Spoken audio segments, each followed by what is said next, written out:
बादब बा मुलाहजा में मैं फजल इमाम मलिक। गांधी और उनके विचारों को बार बार मानने की कोशिश होती है, लेकिन गाडसे के अनुयायी जो गांधी और उनके विचारों को मारने की लगातार कोशिश कर रहे हैं, वह हर बार नाकाम रहते हैं। किसान आंदोलन में भी गांधी जीते, गांधी के विचार जीते, गांधी का अहिंसा आंदोलन जीता। सरकार को किसानों के आगे झुकना पड़ा। हम इस पे बात करेंगे, लेकिन इससे पहले एक गुजारिश, एक निवेदन है कि अगर अभी तक आपने बादब बा मुलाहजा को सब्सक्राइब नहीं किया तो इसे सब्सक्राइब करें, लाइक करें और ज़्यादा से ज़्यादा शेयर करें, ताकि हम आपकी ताकत बने और आप हमारी ताकत बने। और बेल आइकन दबाना ना भूलें, ताकि हमारे किसी भी नए वीडियो की जानकारी आपको फौरन मिले। एक छोटी सी गुजारिश और कि बादब बा मुलाहजा को अपनी क्षमता के मुताबिक आर्थिक सहयोग करें, ताकि हम जन सरोकारों की पत्रकारिता को और ताकत के साथ आगे बढ़ा सकें। तो किसान आंदोलन सफल हुआ। 1 साल और 15 दिन, लगभग 1 साल और 15 दिन के बाद किसान अपने अपने घरों की तरफ लौटे। कभी न झुकने वाली सरकार विधेयकों और बिलों को वापस न लेने की जिद पर अड़ी सरकार को किसानों ने झुका डाला। दरअसल ये जीत किसानों की नहीं, गांधी के विचारों की जीत थी। देश ने फिर गांधी को और उनके विचारों को जीतते हुए देखा। लाख गॉडसे के अनुयायी, गॉडसे को मानने वाले गांधी को और उनके विचारों को की लगातार हत्या करने की कोशिश करते रहे, लेकिन दरअसल सियासत के केंद्र में गांधी रहेंगे, उनके विचार रहेंगे और उनके विचार हमेशा जीतते रहेंगे। इसलिए जब प्रधानमंत्री ने 3 फार्म बिलों, जिसे लेकर पिछले 26 नवंबर 2020 से किसान दिल्ली के अलग अलग सीमाओं पर बैठे आंदोलन प्रदर्शन कर रहे थे और तमाम तरह के आरोपों के बीच आतंकवादी, खालिस्तानी, नक्सली फंडिंग पर सवाल उठाया गया और उन्हें न जाने किन किन संबोधनों से नवाजा गया। सरकार ने नवाजा, भाजपा के एमएलए मंत्रियों ने नवाजा, उनके सांसदों ने उन्हें इस नाम से पुकारा और सरकारी चीयर्स लीडरों ने उनके काम को और आसान किया। चैनलों पर सरकारी चीयर्स लीडरों ने इसे खूब बजाया, लेकिन अंततः किसान जीते, किसानों की फतह हुई, गांधी जीते, गांधी के विचारों की फतह हुई। गॉडसे को पूजने की कोशिश लगातार हो रही है, लेकिन गॉडसे बार बार हारेंगे, गांधी बार बार जीतेंगे।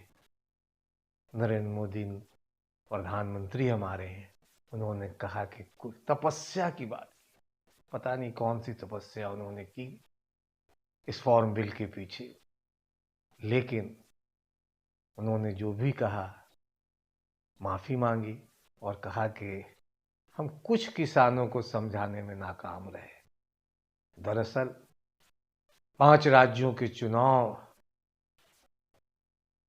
से चिंतित में होने वाले चुनाव को लेकर चिंतित थी भारतीय जनता पार्टी, और 29 विधानसभा के चुनाव के नतीजे और लोकसभा के उपचुनाव के नतीजों ने उसकी चिंता और बढ़ाई थी, क्योंकि चुनाव में लगातार उसका वोट, उस उपचुनाव के नतीजे में वो न सिर्फ सीटें हारी, बल्कि उसके वोट प्रतिशत भी कम हुए।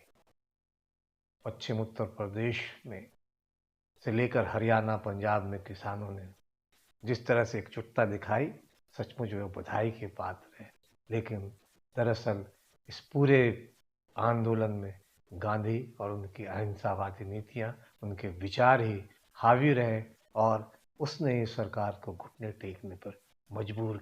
साथियों, मैं आज देशवासियों से क्षमा मांगते हुए सच्चे मन से और पवित्र हृदय से कहना चाहता हूं कि शायद हमारी तपस्या में ही कोई कमी रही होगी, जिसके कारण दिए के प्रकाश जैसा सत्य कुछ किसान भाइयों को हम समझा नहीं पाए। आज गुरु नानक देव जी का पवित्र प्रकाश पर्व है। ये समय किसी को भी दोष देने का नहीं है।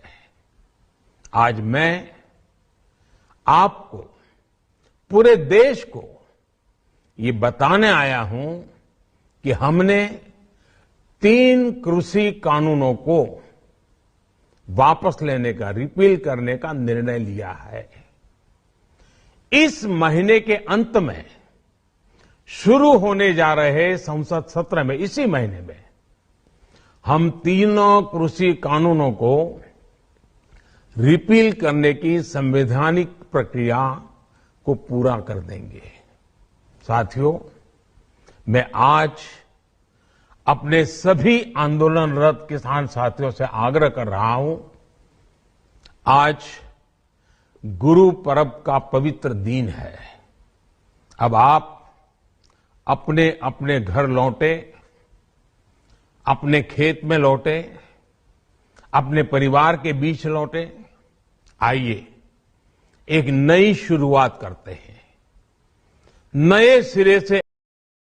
कांग्रेस के पूर्व अध्यक्ष और सांसद राहुल गांधी को लेकर सोशल मीडिया पर भाजपा और उसके सहयोगी एक अलग तरह का नैरेटिव बनाने में लगातार लगे हुए हैं।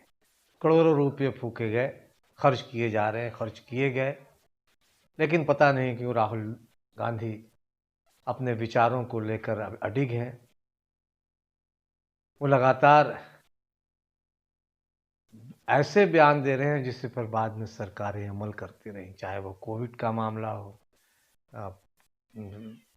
कोई वैक्सीनेशन को लेकर जिस तरह से उन्होंने बात की और बाद में सरकार को विदेशी कंपनियों को मंजूरी देनी पड़ी, और इस तरह की दूसरी चीज़ों को लेकर लगातार वो सक्रिय रहे, बयान दिए।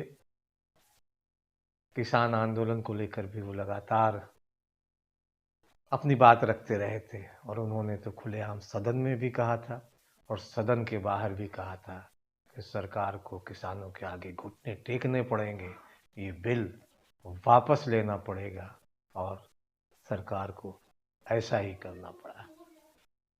I am very, very proud of what the farmers are doing, and I fully support the farmers, and I will continue to stand with them. I raised their issue in a yatra in Punjab, and we will continue to do it. Mark my words, take it from me. These laws, the government will be forced to take them back. Remember what I said. Thank you.